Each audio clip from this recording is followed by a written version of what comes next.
Hello student, स्वागत है आपका हमारे यूट्यूब चैनल अभी रॉय पीसीएम क्लासेस में। स्टूडेंट, आज पे नई वीडियो के साथ आज जो हम पढ़ने वाले हैं क्लास 12 की फिजिक्स। और देखिए, क्लास 12 की फिजिक्स विषय के अंतर्गत हम यहाँ पर लेके चल रहे हैं कुछ महत्वपूर्ण परिभाषाएं, यानी कि ऐसी परिभाषाएं जो बोर्ड एग्जाम में हर साल पूछी जाती हैं, सबसे ज्यादा इम्पोर्टेंट हैं। इनको देखना ना भूलें, ताकि आपका अगर बोर्ड एग्जाम में कोई भी परिभाषा आता है तो वो आपका छूटे नहीं, ठीक है नहीं। जितने भी टॉपिक हैं फर्स्ट बुक और सेकंड बुक को मिला करके, फर्स्ट बुक देखिए, जो महत्वपूर्ण परिभाषाएं हैं और निगमन यानी कि डेरिवेशन है और कुछ व्याख्यात्मक रूप से जो प्रश्न पूछे जाते हैं वो भी इसमें शामिल हैं। लगभग 75 टॉपिक हैं फर्स्ट बुक को मिला करके और सेकंड बुक को मिला करके। इन 75 टॉपिकों को अगर आपने कवर कर लिया तो आपका यानी कि 60%, यानी कि जो फिजिक्स का पेपर है 60 अंक आपके पक्के हैं। अगर आपने पूरी साल नहीं पढ़ा है तो कोई दिक्कत नहीं है, आप केवल इतने टॉपिकों को कवर कर लीजिए, आज से पढ़ाई करना स्टार्ट कर दीजिए, आपका सारा कुछ हो जाएगा, ठीक है नहीं। पूरी फिजिक्स पढ़ने की कोई आवश्यकता नहीं है। प्रश्न जो बोर्ड एग्जाम में पूछे जाते हैं वो यहीं से तो निकलेंगे। केवल 75 प्रश्नों को, यानी कि 75 टॉपिकों को छांटा गया है अनसॉल्व पेपर से। पुराने जितने भी और पेपर हैं उनसे छांटा गया है। कुछ टॉपिक आपके जो आने वाले हैं 26 में, यानी कि आपके जो पेपर होने वाला है, अब ये इस पेपर में जब आने वाले हैं उसको ध्यान में देते हुए कुछ परिभाषाएं अलग से ऐड की गई हैं और कुछ टॉपिकों को अलग से ऐड किया गया है, ताकि वो प्रश्न आपके पूछे जा सकते हैं, ठीक है नहीं। बस आपको करना क्या है, इन सारे टॉपिकों को कवर कर लेना है और डेली क्या करना है, डेली आपको इन टॉपिकों का अलग से नोट बनाना है। अब उसमें नहीं लिखना है, अलग से बनाना है, एक कॉपी बनाना है और डेली जितना मैं आपको पढ़ाता हूं उतना डेली तैयार करना है, ठीक है नहीं, तभी कुछ होगा। तो बस बने रहिए वीडियो के एंड तक। आज हम इस वीडियो में देखेंगे कुछ महत्वपूर्ण परिभाषाएं देखेंगे, ठीक है नहीं। कुछ महत्वपूर्ण हम इसमें क्या देखने वाले हैं, आज के इस वीडियो में हम कुछ महत्वपूर्ण परिभाषाओं को यहाँ पर देखने वाले हैं। लगभग 32 परिभाषाएं हैं, बाकी आपके अदर टॉपिक हैं, ठीक है नहीं। तो 32 परिभाषाएं हम देखेंगे फर्स्ट बुक और सेकंड बुक को मिला करके, ठीक है नहीं, दोनों बुकों को मिला करके 32 परिभाषा हैं। तो आज के इस वीडियो में हम कुछ यहाँ परिभाषाएं देखेंगे और उन परिभाषाओं को आप तैयार कर लेना, ठीक है। तो बस चलते हैं, वीडियो को स्टार्ट करते हैं। और स्टूडेंट, यदि आप हमारे चैनल पर नए हैं तो चैनल को सब्सक्राइब कर लीजिए, बेल आइकन को प्रेस कर और क्लिक कर दीजिए, ताकि आने वाले वीडियो की नोटिफिकेशन आपको मिलती रहे। चलते हैं, वीडियो को स्टार्ट करते हैं। तो चलिए स्टूडेंट, बात करते हैं यहाँ पे कुछ महत्वपूर्ण परिभाषाओं की बात करते हैं। मैंने आपको बता दिया है 32 परिभाषा है। लगभग कितनी है, 32 परिभाषा है। 32 परिभाषाओं को आपको तैयार कर लेना है। तो सबसे पहली परिभाषा हम बात करते हैं जो कि हमारी फर्स्ट चैप्टर से है। फर्स्ट चैप्टर से आप हम यहाँ पर तैयार करना है। कौन सा, सबसे पहली परिभाषा है, आप हेडिंग लगाएंगे सबसे पहले, विद्युत विद्युत क्षेत्र की तीव्रता। क्या लगाएंगे, वैद्युत क्षेत्र की तीव्रता। वैद्युत वैद्युत क्षेत्र वैद्युत क्षेत्र की वैद्युत क्षेत्र की तीव्रता तीव्रता ठीक है नहीं। हम वैद्युत क्षेत्र की तीव्रता यहाँ पर देखेंगे, इंटेंसिटी ऑफ इलेक्ट्रिक फील्ड, ठीक है नहीं, यानी कि वैद्युत क्षेत्र की तीव्रता। आप देखिए, इसकी तीव्रता भी हम देखेंगे, इसका मात्रक भी देखेंगे, विमा भी देखेंगे। अच्छा, वैद्युत क्षेत्र की तीव्रता होती क्या है, वैद्युत क्षेत्र की तीव्रता क्या होती है। आपने सबने पढ़ा है कि आवेश होता है और आवेश के चारों तरफ एक विद्युत क्षेत्र होता है, ठीक है नहीं। तो अब यहाँ बात करते हैं वैद्युत क्षेत्र की तीव्रता। तो वैद्युत क्षेत्र की तीव्रता क्या होती है, जब किसी वैद्युत क्षेत्र में किसी परीक्षण आवेश पर लगने वाले बल को ही हम कहते हैं वैद्युत क्षेत्र की तीव्रता। देखिए, वैद्युत क्षेत्र की तीव्रता को हम किससे दिखाते हैं, ई से दिखाते हैं। इतना आपको ध्यान रखना है, विद्युत क्षेत्र की तीव्रता को ई से प्रदर्शित करते हैं। और ई एक वेक्टर राशि होती है, सदिश राशि होती है। ई बराबर फॉर्मूला होता है F upon Q not. Q not में क्यों ले रहा हूं, ये क्यू नॉट एक छोटा सा आवेश होता है, इसे हम परीक्षण आवेश कहते हैं, ठीक है। आप परिभाषा देखिए यहां से भी ले सकते हैं, क्या लिख सकते हैं, किसी परीक्षण आवेश पर लगने वाला बल के अनुपात को हम क्या कहते हैं, विद्युत क्षेत्र की तीव्रता, ठीक है नहीं। किसी परीक्षण आवेश पर लगने वाले बल को विद्युत क्षेत्र की तीव्रता कहते हैं, यही परिभाषा होती है। तो आपको क्या लिखना है, वैद्युत क्षेत्र तीव्रता में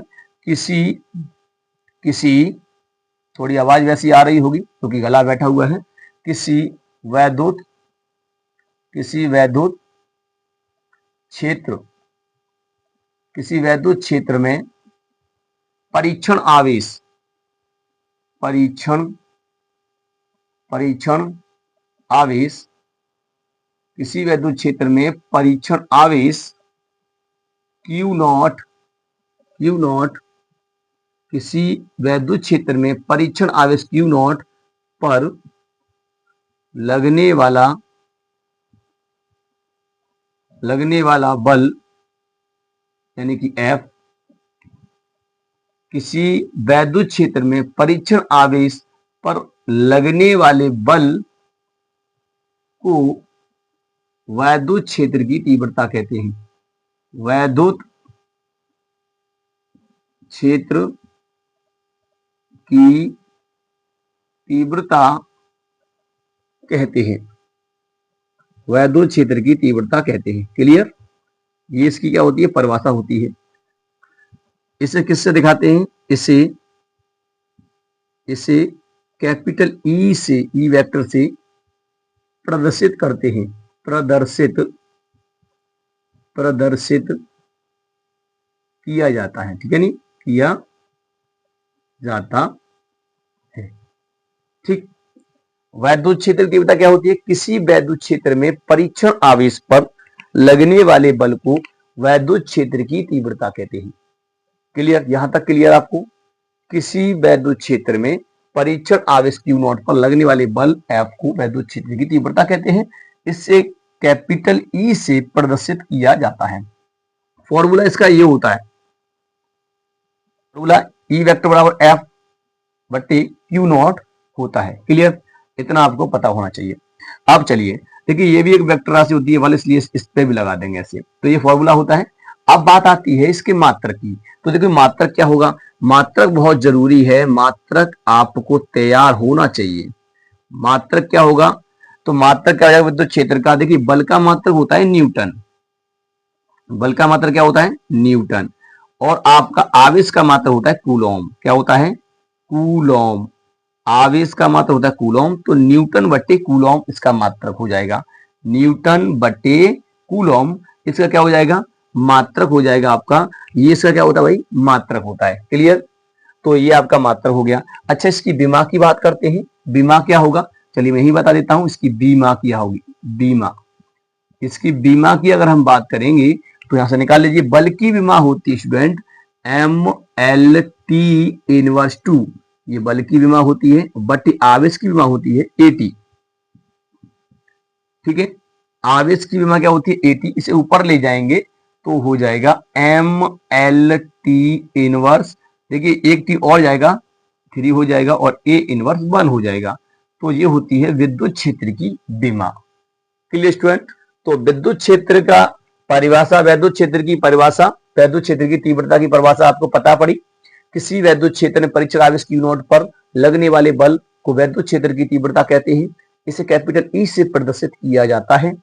अगर हम इसके मात्र की सूत्र की बात करेंगे तो ई वेक्टर बराबर होता है F वेक्टर अपॉन Q0। ये परीक्षण आवेश होता है और ये बल होता है।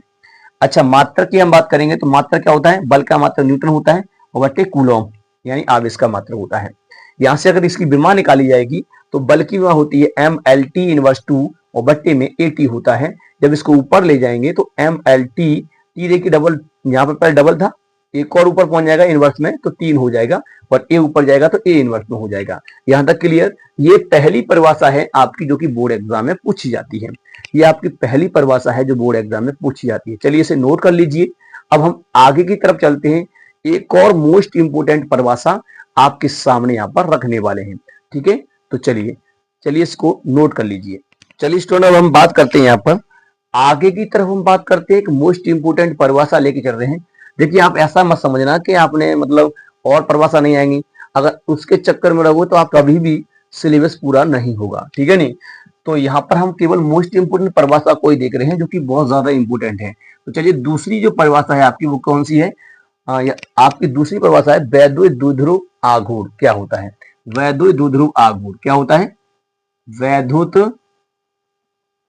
द्विध्रुव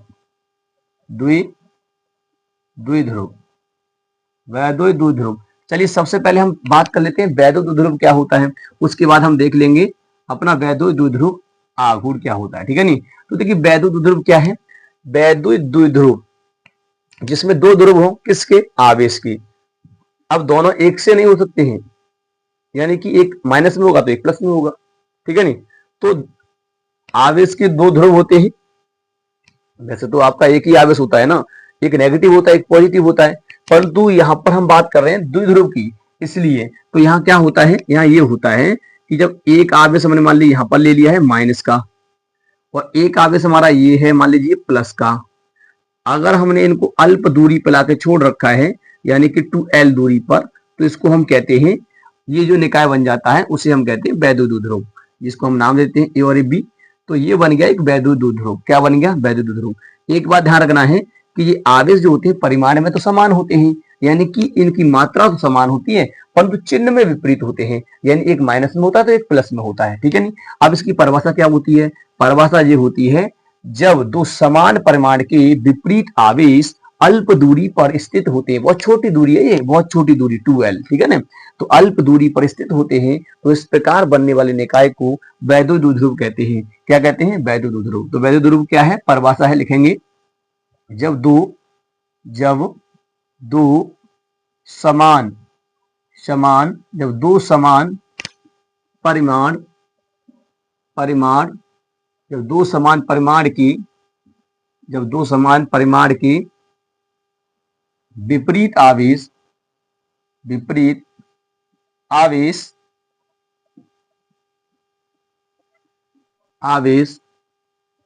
अल्प दूरी अल्प दूरी पर स्थित होते हैं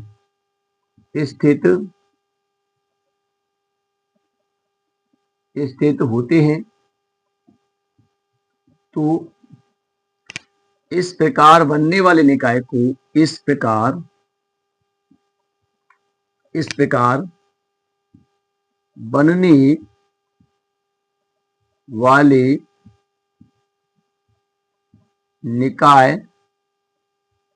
बनने वाले निकाय को वैद्युत द्विध्रुव कहते हैं। वैद्युत द्विध्रुव कहते हैं। केवल ये परिभाषा है, वह पूछ लेता है कि वैद्युत द्विध्रुव क्या होता है, वैद्युत द्विध्रुव आघूर्ण की परिभाषा लिखिए, तो आपको पूछ लेता है और मात्रा भी पूछ लेता है, विमा भी पूछ लेता है। तो केवल ये वैद्युत द्विध्रुव है, आपको समझ में आना चाहिए, जब दो समान परिमाण के विपरीत आवेश अल्प दूरी पर स्थित होते हैं, तो इस प्रकार बनने वाले निकाय को वैद्युत द्विध्रुव कहते हैं, ठीक है। वही इसकी परिभाषा है, एक छोटी सी परिभाषा थी, मैंने आपको यहाँ पर लिखवाई। अब हम बात करेंगे वैद्युत द्विध्रुव आघूर्ण क्या होता है, ठीक है नहीं। तो चलिए इसको नोट कर लीजिए, यहाँ से इसको हटा देता हूँ। ये परिभाषा इसलिए लिखवाई मैंने ताकि आपको वैद्युत द्विध्रुव आघूर्ण की परिभाषा क्लियर तरीका से समझ में आ सके, ठीक है। तो चलिए स्टूडेंट, अब हम बात करते हैं यहाँ पर, यानी कि अगली परिभाषा हमारी तीसरे नंबर की जो परिभाषा है वो कौन सी है, वैद्युत द्विध्रुव आघूर्ण की, है ना। 2 नंबर में हमने पढ़ लिया था कि वैद्युत द्विध्रुव क्या होता है, यानी कि इसी का टॉपिक था वो, है ना। तो वैद्युत द्विध्रुव आघूर्ण क्या होता है, अब हम वो देखेंगे। तो वैद्युत द्विध्रुव आघूर्ण का मतलब क्या होता है, देखिए मैं आपको समझाता हूं यहाँ पर। ये आपका जो वैद्युत द्विध्रुव बना है, इसमें से किसी एक आवेश को ले लीजिए, चिन्ह के साथ नहीं, ऐसे ही लेना है, हमें इसमें से किसी एक आवेश को लेना है, और ये बीच की दूरी आपको दिखाई दे रहा है ना कि मध्य की दूरी, इसको लेना है और आपस में गुणा कर देना है, जो प्राप्त होता है वही आपका वैद्युत द्विध्रुव आघूर्ण होता है। इसे P से दिखाते हैं, और P वेक्टर क्योंकि एक सदिश राशि होती है, तो P बराबर क्या हो जाता है, यानी कि हो जाता है 2l इंटू में Q, तो ये फॉर्मूला बनता है 2QL, हम इसको इस प्रकार से लिखते हैं, ठीक है नहीं। तो ये आपका क्या होता है, फॉर्मूला होता है किसका, वैद्युत द्विध्रुव आघूर्ण का। परिभाषा यहीं से बनेगी, क्या लिखना है, वैद्युत द्विध्रुव के यानी वैद्युत द्विध्रुव निकाय के एक आवेश और उनके मध्य की दूरी 2l के गुणनफल को हम क्या कहते हैं, वैद्युत द्विध्रुव आघूर्ण कहते हैं। तो क्या लिखना है, तो लिखेंगे वैद्युत द्विध्रुव निकाय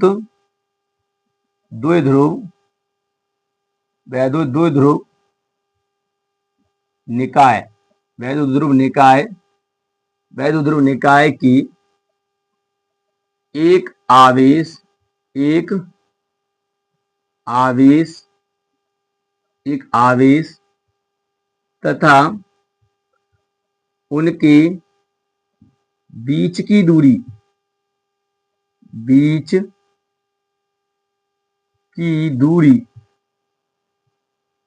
के गुणनफल को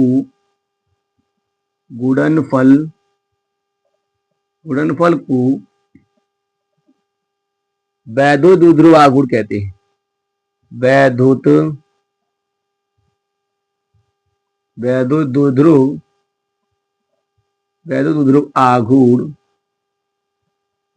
आघूर्ण कहते हैं। इसे कैपिटल पी वेक्टर से दिखाया जाता है। ठीक है नहीं, दिखाया जाता है। क्लियर। ये आपकी अगली परिभाषा है। वैद्युत द्विध्रुव आघूर्ण क्या होता है? वैद्युत द्विध्रुव आघूर्ण क्या होता है? वैद्युत द्विध्रुव निकाय के एक आवेश तथा उनके बीच की दूरी के गुणनफल को वैद्युत द्विध्रुव आघूर्ण कहते हैं। इसे कैपिटल पी से प्रदर्शित किया जाता है या दिखाया जाता है। ठीक है नहीं, फॉर्मूला आपका ये होता है। इसमें से हमने एक आवेश लिया और ये लिया, गुणा कर दिया, ये हो गया। ठीक है। राशि कैसी है आप लिख लेना। एक राशि जो होती है ये सदिश राशि होती है। इसकी दिशा क्या होती है? इसकी दिशा माइनस से प्लस होती है। कहां होती है? माइनस से प्लस होती है। इसकी दिशा माइनस से प्लस और ये एक सदिश राशि होती है। ये पता होना चाहिए आपको। ठीक है। अच्छा चलिए अब इसका मात्रक की बात करें। मात्रक क्या होगा? तो मात्रक होगा भैया इसका, यानी कि यहां से देख लीजिए, लंबाई को उसमें मापते हैं मीटर में, आवेश को कूलम में, तो क्या हो जाएगा? Coulomb metre. क्या हो जाएगा? Coulomb metre. ठीक है नहीं, कूलम मीटर इसका मात्रक हो जाएगा। क्या हो जाएगा? कूलम मीटर इसका मात्रक हो जाएगा।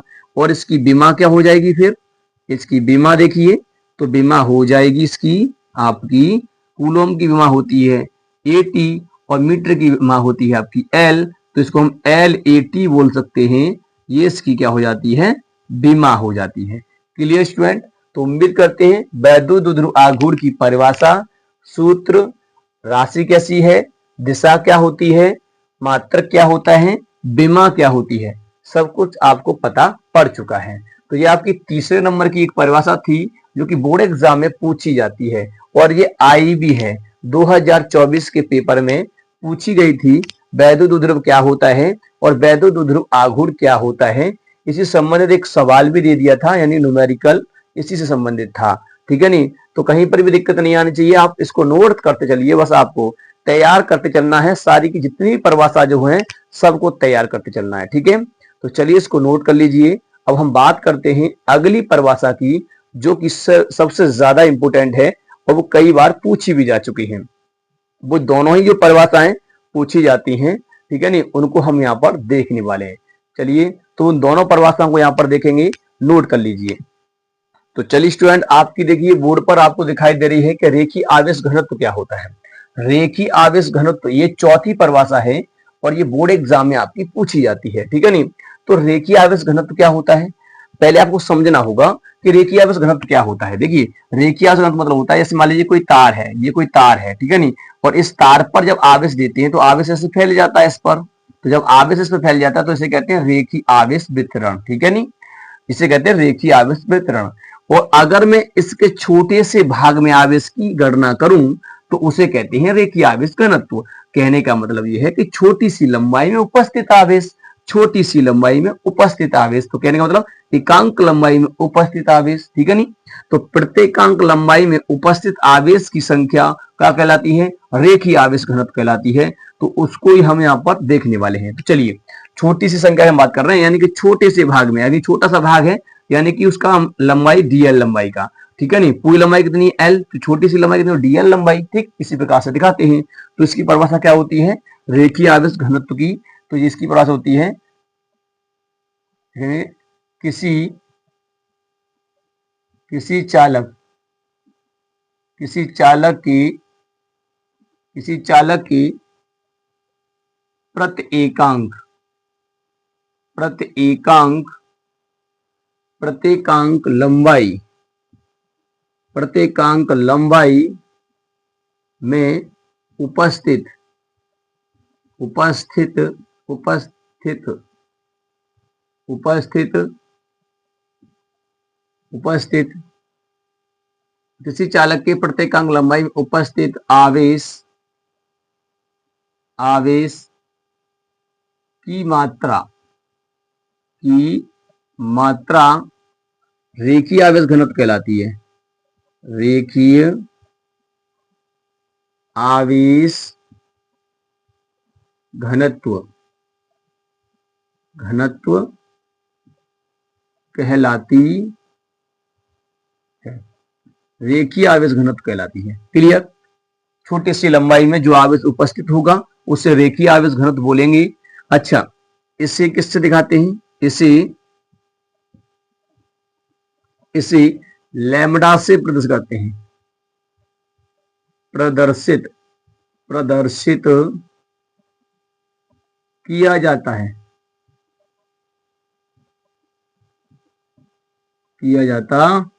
क्लियर? इसे लैम्ब्डा से दिखाते हैं। तो सूत्र क्या होता है? तो सूत्र होता है लैम्ब्डा बराबर होता है डी क्यू अपॉन में डी एल। तो रेखीय आवेश घनत्व तो ये होता है आपका फॉर्मूला। अब संपूर्ण तार के निकालेंगे तो कैसे निकल के आएगा? पूरे तार के निकालेंगे तो लैम्ब्डा ही होगा इसका, परंतु ये क्या हो जाएगा आपका क्यू अपॉन एल। लैम्ब्डा बराबर क्यू अपॉन एल हो जाएगा। संपूर्ण तार के लिए हम बात करेंगे तब के लिए। तो रेखीय आवेश घनत्व तो ये हुआ। अच्छा, इसका मात्रक क्या हो जाएगा? तो इसका मात्रक देखिए, इसका मात्रक हो जाएगा आपका, आवेश का मात्रक होता है कूलॉम और बट्टे में मीटर। क्या हो जाएगा? मीटर हो जाएगा। ऊपर ले जाएंगे तो मीटर इनवर्स हो जाएगा। अच्छा, इसकी विमा क्या होगी फिर? विमा सिंपल है, कूलॉम की विमा होती है एटी और आपकी मीटर की विमा होती है एल। तो इनको सबको जब हम एक साथ लेंगे, ऊपर की तरफ ले जाएंगे तो क्या हो जाएगा? ये हो जाएगा आपका एल इनवर्स और ए टी। ये होता है इसकी विमा। क्लियर? नोट कर लीजिए, ये है आपका रेखीय आवेश घनत्व। तो इस परिभाषा को आपको नोट कर लेना है। अब हम बात करेंगे अगली परिभाषा की, जो परिभाषा है आपकी पृष्ठीय आवेश घनत्व की। ठीक है नी? तो चलिए इसको नोट कर लीजिए।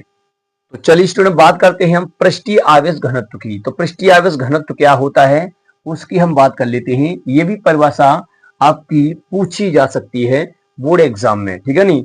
तो ये बहुत ज्यादा इंपॉर्टेंट है, इसको एक बार देख लेना है। पृष्ठीय आवेश घनत्व क्या होता है?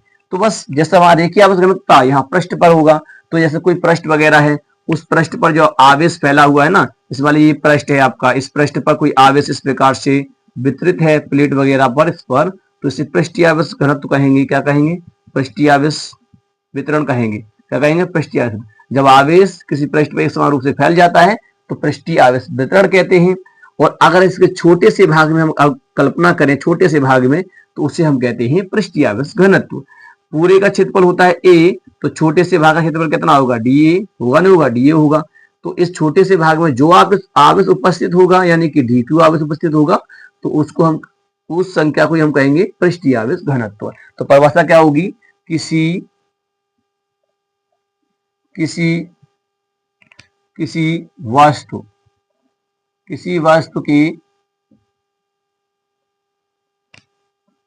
वस्तु के प्रति एकांक, ऐसे लिखिए, ऐसे नहीं, इस प्रकार से होगा। किसी पृष्ठ के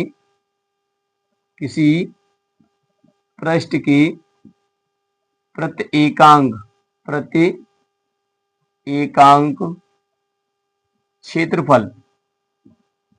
एकांक क्षेत्रफल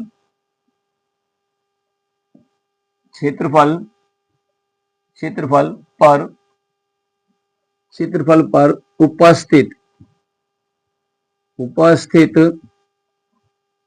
उपस्थित आवेश की मात्रा को पृष्ठीय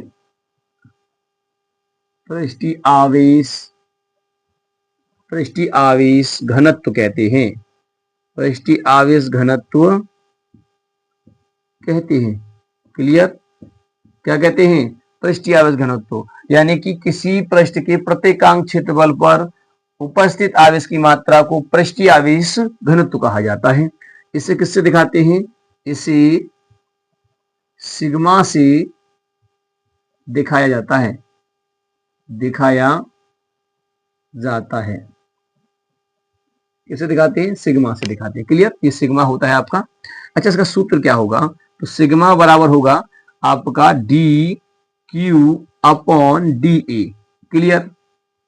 संपूर्ण के लिए बात करेंगे तो ये हो जाएगा क्यू अपॉन ए, यानी कि इस प्रकार से ये फॉर्मूला होते हैं। आप देख सकते हैं पृष्ठीय आवेश घनत्व का।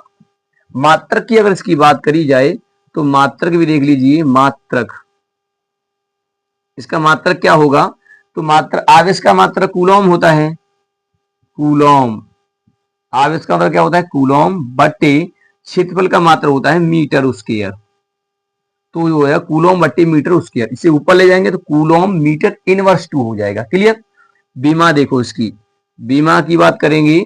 बीमा, तो बीमा क्या हो जाएगी? आवेश की बीमा होती है 80 और मीटर की बीमा होती है एल स्क्वायर। इसे ऊपर ले जाओगे तो एल इनवर्स 2 हो जाएगा और 80 हो जाएगा, ये इसकी विमा हो जाएगी। क्लियर? तो ये होता है पृष्ठीय आवेश घनत्व। क्या होता है? पृष्ठीय आवेश घनत्व। विमा शायद आपको दिखाई नहीं दे रही है, तो चलिए इसकी विमा में इधर लिख देता हूं। तो यानी कि ये ऐसे हो जाएगा एल इनवर्स 2 और 80। ठीक है? क्लियर? जब ये ऊपर जाएगा ना यहाँ से तो इनवर्स में हो जाएगा। तो ये इसका क्या होता है? पृष्ठीय आवेश घनत्व होता है। तो ये आपकी थी 5वें नंबर की परिभाषा, जो आपको तैयार करनी है। बोर्ड के लिए बहुत ज्यादा इंपोर्टेंट है, इनको तैयार अवश्य करना है। ठीक है? चलिए, अब हम जो 6वें नंबर की परिभाषा देखते हैं, वो सबसे ज्यादा इंपोर्टेंट है और आपके आगे भी किसी भी जो जितने टॉपिक है, जैसे आपका गॉस का नियम है, उसमें भी काम आती है। तरह से वो उसको समझने के लिए हेल्प मिलती है। ठीक है नहीं?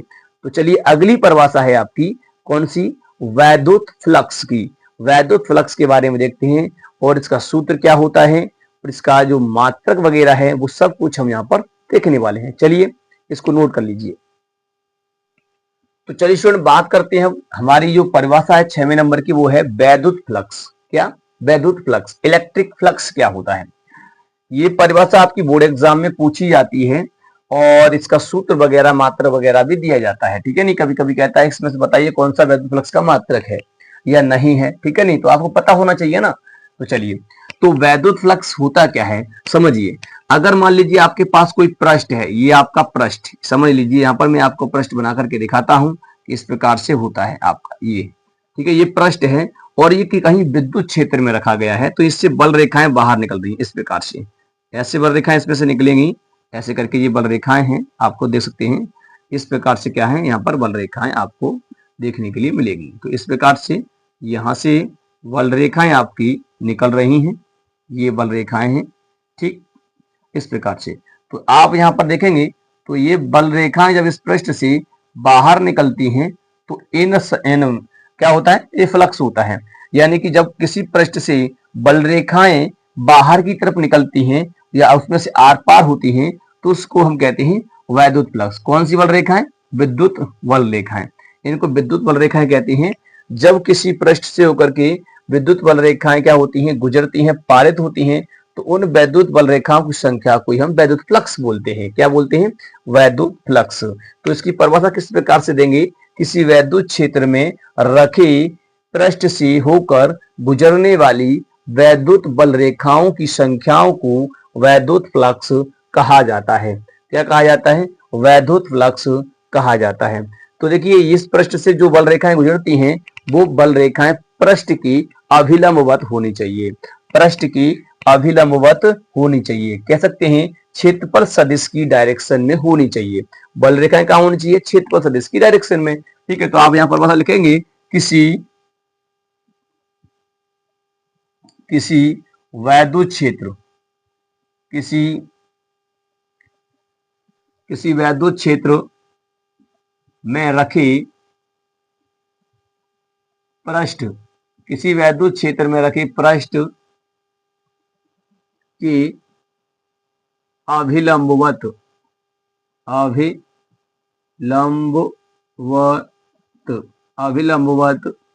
अभिलंबवत पृष्ठ के अभिलंबवत गुजरने वाली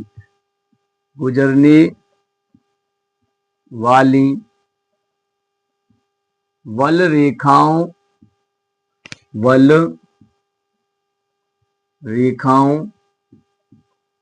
रेखाओं की संख्याओं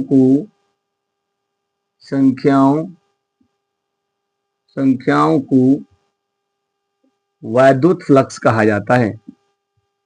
वैद्युत फ्लक्स कहा जाता है। क्या कहते हैं? वैद्युत फ्लक्स कहते हैं। तो ये इसका डायग्राम हो सकता है इस प्रकार से, ठीक है नहीं। या तो हम इसका क्षेत्रफल सदिश की डायरेक्शन में कहते हैं। ये पृष्ठ आपको दिखाई दे रहा ना, तो इसी के क्षेत्रफल सदिश इसी के डायरेक्शन में होगा। ये वल रेखा है तो क्षेत्रफल सदिश यहाँ होगा, इस पर वेक्टर लगा देंगे, ठीक है नहीं, इस प्रकार से। यानी कि इस पृष्ठ से होकर जितनी बल रेखाएं गुजरेंगी वो इसका फ्लक्स होता है। इसे किससे दिखाते हैं? इसे फाई, ये फाई होती है, फाई ई से दिखाया जाता है।